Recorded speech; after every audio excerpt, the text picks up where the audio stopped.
Persiapan kita menyangkut daripada CHSE, mungkin nanti lebih detailnya akan kita jabarkan itu apa CHSE. Kemudian juga ada ketentuan yang terbaru, yakni harus mempersiapkan daripada QR Code Peduli Lindungi untuk keselamatan dan kenyamanan kita bersama-sama. Betul. Tahun 2021 ini kita door to door. Kita langsung turun ke lapangan memberikan sosialisasi. Yang belum bisa mengakses Peduli Lindungi kita fasilitasi, kita daftarkan. Sekaligus kita berikan arahan bagaimana sih mengakses Peduli Lindungi tersebut. Dan juga terkait dengan sertifikat CHSE.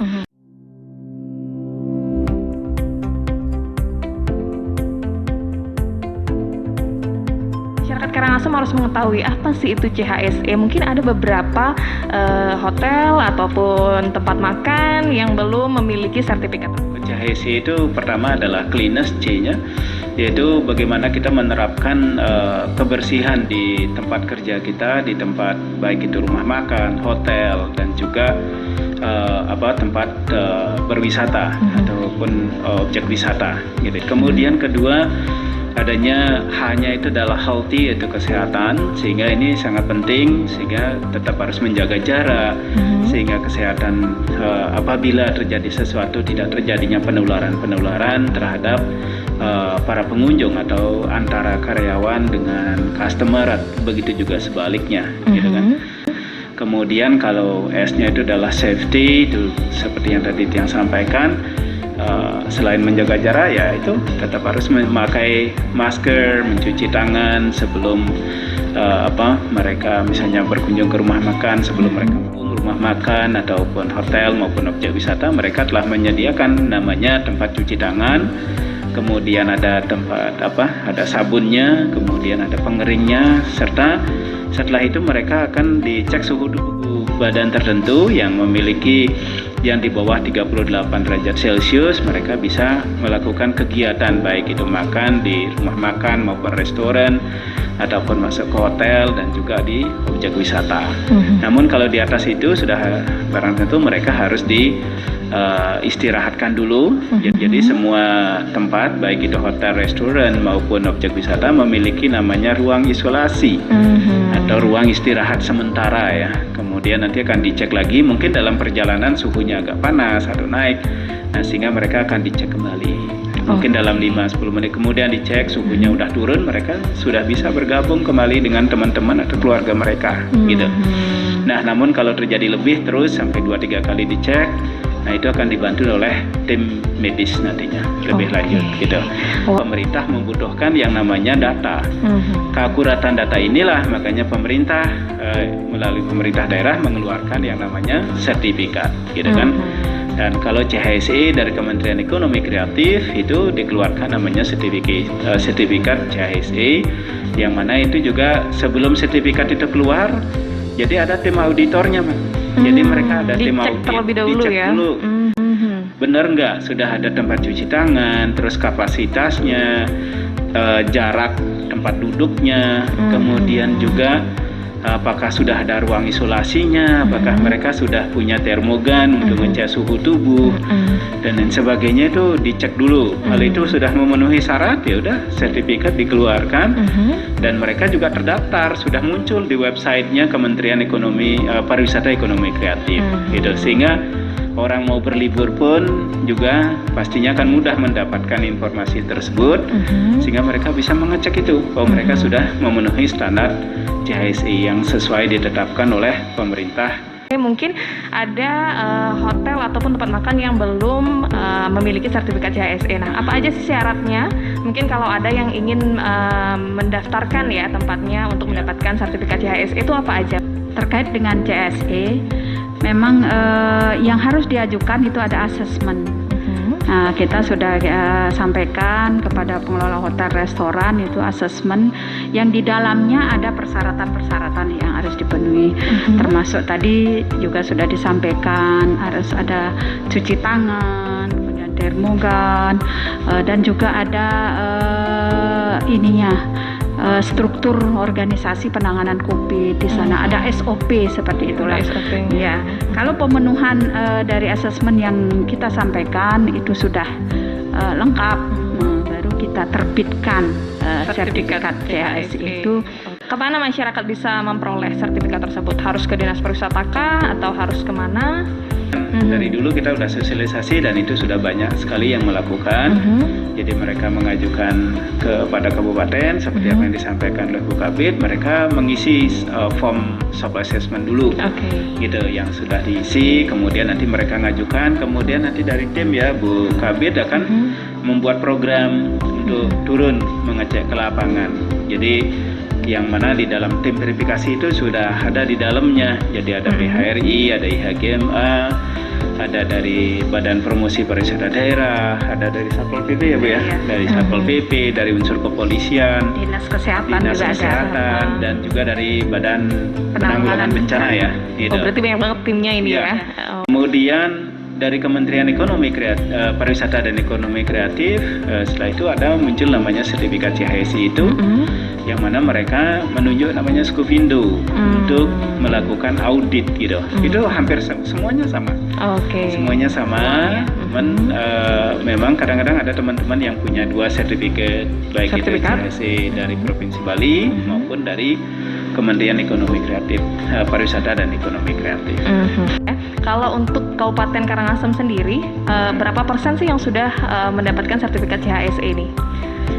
Kalau untuk Kabupaten Karangasem itu tahun 2020 baru hanya 50% memiliki. Kemudian kita door to door lagi di tahun 2021 ya baru ada peningkatan 20%. Ya. Berarti sudah 70% ya? 70% ya. Destinasi wisata ini yang paling gencar. Destinasi wisata yang paling aktif memang yang sudah aktif menerima tamu dan lainnya itu memang semuanya sudah memiliki sertifikat CHSE. Ya.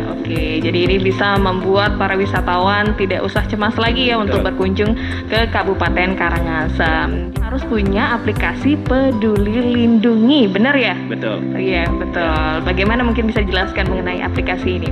QR Code Peduli Lindungi ini bukan hanya di komponen pariwisata saja sebetulnya. Itu semua lapisan masyarakat, semua kantor maupun perbankan dan sebagainya mempersiapkan QR Code atau mendaftarkan kantor ataupun usaha mereka pada QR Code Peduli Lindungi. Kemudian juga semua masyarakat ya, misalnya yang mau masuk ke wilayah perkantoran, mau masuk ke perbankan maupun mau masuk berwisata ke objek wisata serta ke hotel maupun restoran. Itu kita harus punya nih yang namanya QR Code Peduli Lindungi. Jadi kita harus mendownload dulu di HP kita, memasukkan data-data kita di sana seperti nomor KTP dan lain sebagainya. Secara otomatis nantinya akan menjadi muncul SIMS daripada vaksin kita di situ kan. Dan di situ misalnya nanti kalau kita masuk ke kantor udah kita QR code langsung, sehingga akan muncul beberapa warna di situ, ada warna hijau, kuning, merah dan hitam. Sehingga tidak lain tujuan daripada pemerintah adalah untuk kita bisa mendeteksi kan dan meminimais juga terjadinya penyebaran daripada COVID-19 itu sendiri. Iya. Kita langsung bantu fasilitasi hotel restoran yang belum memiliki untuk mendaftarkan aplikasi Peduli Lindungi tersebut. Seperti itu yang kita laksanakan, sekaligus kita door to door ke hotel restoran.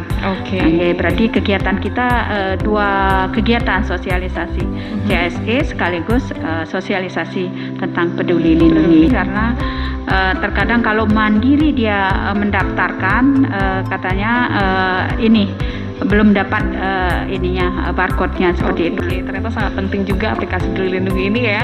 Betul. Supaya udah tahu ini wisatawannya udah vaksin kedua apa belum, Ya, apa sudah vaksin apa kan belum, betul. malah itu ya. Betul. Supaya terlihat. Ini juga Ya. untuk seperti tadi yang sudah dijelaskan oleh Pak Karyaso untuk meminimalisir ya Pak ya penyebaran COVID-19. Kami dari masyarakat sekarang nanya, kalau misalnya kami ingin pergi ke hotel, restoran atau DTW tertentu, syarat khusus apa sih lagi yang harus kami penuhi agar bisa masuk ke DTW tersebut? Apakah anak-anak usia berapa dibatasi atau gimana? Mungkin itu kami perlu anak-anak apa penjelasan. harus sudah divaksin apa Nah, belum? itu, Oke. nanti biar nggak rugi, nanti udah berangkat dari rumah, Iya. ke sana nggak dikasih masuk Nggak kan? dikasih masuk, iya, Biar betul. masyarakat tahu betul apa sih yang jadi persyaratan kami, ada usia atau gimana? Persyaratan orang berwisata ya. Jadi pertama mereka sudah vaksinasi, gitu ya. Jadi ada 2 kali vaksinasi. Jadi mereka untuk bisa mengunjungi baik hotel, restoran maupun objek wisata.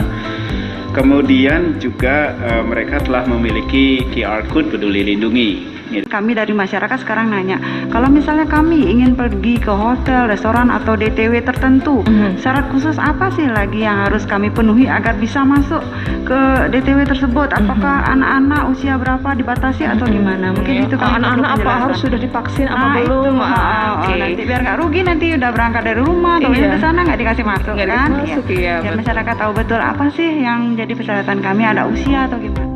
Persyaratan orang berwisata ya. Jadi pertama mereka sudah vaksinasi, gitu ya. Jadi ada 2 kali vaksinasi. Jadi mereka untuk bisa mengunjungi baik hotel, restoran maupun objek wisata. Kemudian juga mereka telah memiliki QR Code Peduli Lindungi. Gitu. Kemudian kalau orang tua yang belum divaksin, gitu kan, ada juga orang tua yang sudah Lansia. lansia, mungkin karena nggak bisa divaksin karena penyakit tertentu dan lain sebagainya, itu juga belum diperkenankan untuk berkunjung ke tempat-tempat keramaian seperti objek wisata dan lain sebagainya. Jadi sampai saat ini masih seperti itu, Mbak Yu. Upaya-upaya dari promosi ya dari Dispar ini tentunya untuk DTW di Kabupaten Karangasem, seperti yang kita ketahui sendiri kan ya. Untuk Dispar ini adalah dinas yang menaungi sektor pariwisata ini ya di Kabupaten Karangasem. Oke, mungkin bisa dijawab langsung oleh Bu Suratnyani, silakan Iya. Ibu. Upaya-upaya kita yang kita lakukan untuk mempromosikan pariwisata di Kabupaten Karangasem di era digital ini, upaya kita memang memiliki media-media online dalam berpromosi. Tidak seperti tahun sebelumnya kita yang datang berpromosi, tapi di era digital ini kita dalam berpromosi mengedepankan media online seperti FB, kemudian Instagram dan juga TikTok dengan akun Dispar Karangasem, kemudian dengan media online YouTube juga, dan juga kita berpromosi dengan media website. Kami akan melaksanakan kegiatan lomba video promosi dengan platform TikTok. Melalui kesempatan ini kami mengajak para generasi muda untuk ikut bersama-sama mempromosikan Karangasem. Persyaratan dan kriteria sudah kami upload di website dan Di Dispar Karangasem ya. Dispar Karangasem. Dan Sampai tentu, kapan itu Bu? pendaftarannya sampai dengan tanggal 15 November. November. Oke. Iya, Jadi 15 masih November. terbuka kesempatan ya Iya, untuk masih sahabat setia terbuka. mungkin yang ingin ikut lomba TikTok. Waduh nih yang jago-jago bikin TikTok nih ya. Jago-jago Saatnya goyang. Ya. dimunculkan gitu ya. Ya, itulah kami mengajak melalui kesempatan ini untuk bisa bersama-sama generasi muda lewat media ini, karena di dalamnya untuk tingkat SMP kami laksanakan, kemudian tingkat SMA, SMK umum. Nah, seperti itu, dengan hadiah yang menarik juga akan mengundang para vlogger, YouTuber untuk bisa bersama-sama mempromosikan Karangasem. Juga di bulan November mudah-mudahan tidak ada halangan, kita juga akan menggelar event dalam skala kecil ya, karena masih itu situasi dia. seperti ini. Nah, ini yang ditunggu itu ya dia. sebenarnya Ya. oleh masyarakat juga. Ini Ya. kapan sih bisa menyelenggarakan event-event lagi? Nah, Iya. sangat ditunggu ya. Iya. Oke, dilanjutkan Bu. Ya, event yoga ya Pak Ketua PRI ya. Ya, mungkin lanjutannya silakan Pak Ketua menyampaikan. Jadi untuk bulan November kita rencanakan untuk melaksanakan satu event untuk yoga. Jadi di Karangasem ini banyak sekali kelompok-kelompok yoga. Jadi akan kita nanti membuat satu event yoga untuk membangkitkan daripada gairah masyarakat dan wisatawan untuk berkunjung ke Karangasem. Untuk promosi memang banyak hal yang sudah kita lakukan, namun terus harus kita tingkatkan lagi. Jadi kebetulan saya selaku Ketua Badan Promosi Pariwisata Daerah, gitu. Jadi kita juga melakukan lebih banyak di bidang digital ya. Jadi baik itu melalui media sosial seperti Instagram, Facebook dan juga YouTube, kita optimalkan di situ.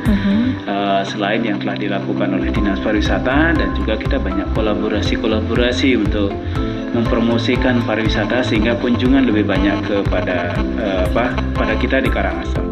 Ke depan apa nih Pak Karyasa? Mungkin ada harapan ya untuk pemerintah pemerintah sendiri. Harapan kita dari sektor industri pariwisata gitu ya, untuk menggairahkan dan juga meningkatkan perekonomian kita di Karangasem.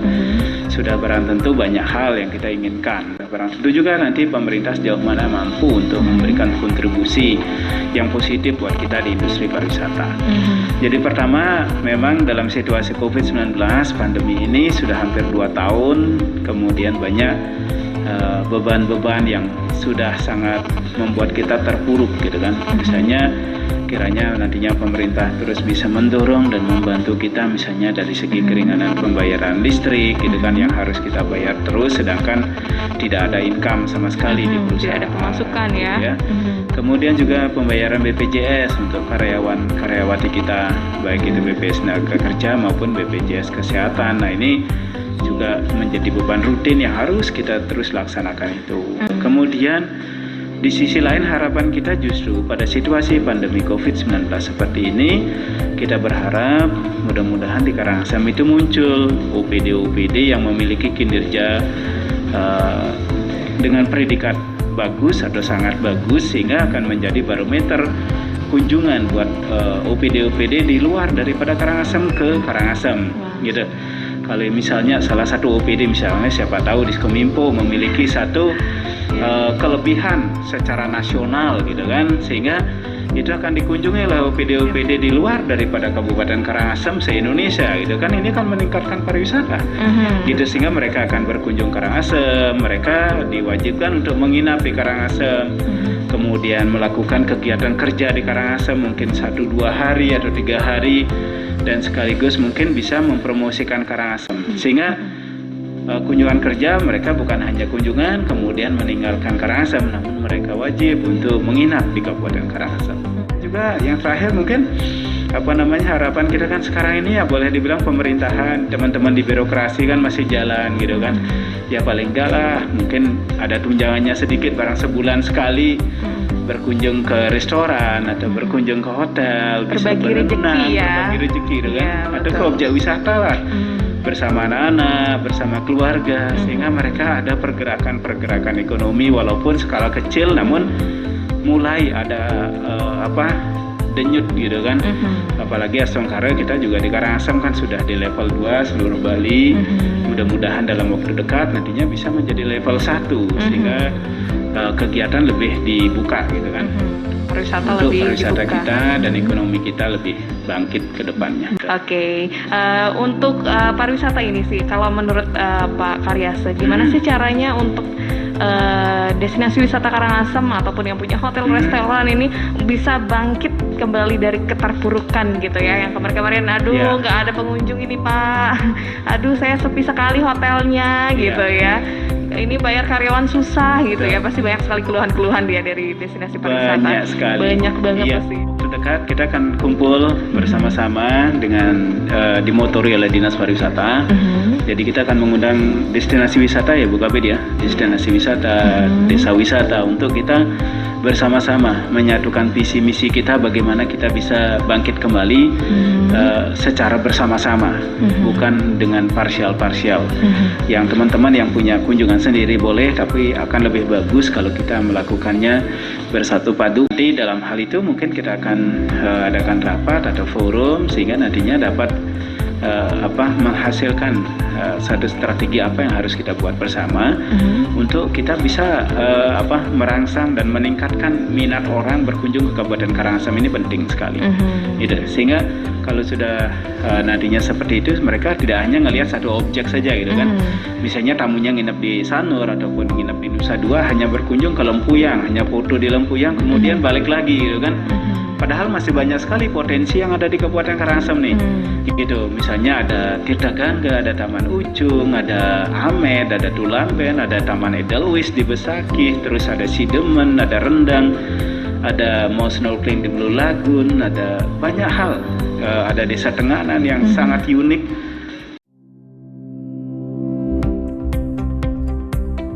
Pak Mangjana mohon bantuannya kepada Dispar supaya destinasi wisata lainnya juga ditunjukkan ke wisatawan luar, jangan yang itu-itu saja. Suksema. Terima kasih Pak Mangjana atas pertanyaannya. Nanti silakan Pak Mangjana menyampaikan destinasi apa yang Pak Mangjana miliki, kemudian potensi destinasinya apa, karena minggu depan kita akan melaksanakan rapat bersama destinasi-destinasi wisata dan desa wisata yang ada di Kabupaten Karangasem untuk perencanaan promosi tahun depan. Bu Nyoman, asli amat Bu, kapan sebenarnya pariwisata akan dibuka? Karena saya kebetulan punya restoran dan sudah dapat sertifikat. Semoga wisatawan dari mancanegara sudah bisa ke Karangasem. Nyoman dari Amed, pasti partner saya yang baik ini, selalu disiplin gitu kan. Jadi sudah punya sertifikat CHSE, terima kasih. Ya harapan kita memang sesuai dengan apa yang selalu kita bahas, pariwisata kita kan sudah dibuka, baik untuk internasional seperti yang sudah kita dengarkan kemarin, bahwa pertanggal 14 Oktober border Bali telah dibuka untuk wisatawan mancanegara. Cuman sayangnya sampai saat ini belum ada wisatawan yang direct masuk ke Bandara Ngurah Rai Bali. Gitu. Oke, yang terakhir nih Pak, apakah yang sudah divaksin saja yang boleh ke tempat wisata? Kalau misal ada yang tidak divaksin karena penyakit bawaan, apakah tidak boleh? Mohon solusinya. Kunjungi objek wisata ataupun atraksi wisata dengan misalnya lansia ataupun orang tertentu yang nggak divaksin karena memiliki penyakit tertentu atau penyakit bawaan tertentu. Ya sudah barang tentu kan mereka pastinya sudah punya surat keterangan dokter ya. Jadi untuk menyatakan mereka tidak divaksin karena hal-hal tertentu gitu kan. Nah itu selalu dibawa sehingga mereka bisa menunjukkan kepada penjaga daripada objek wisata maupun hotel maupun restoran yang ada yang mereka kunjungi sehingga mendapat pengecualian khusus untuk hal-hal yang demikian. Gitu.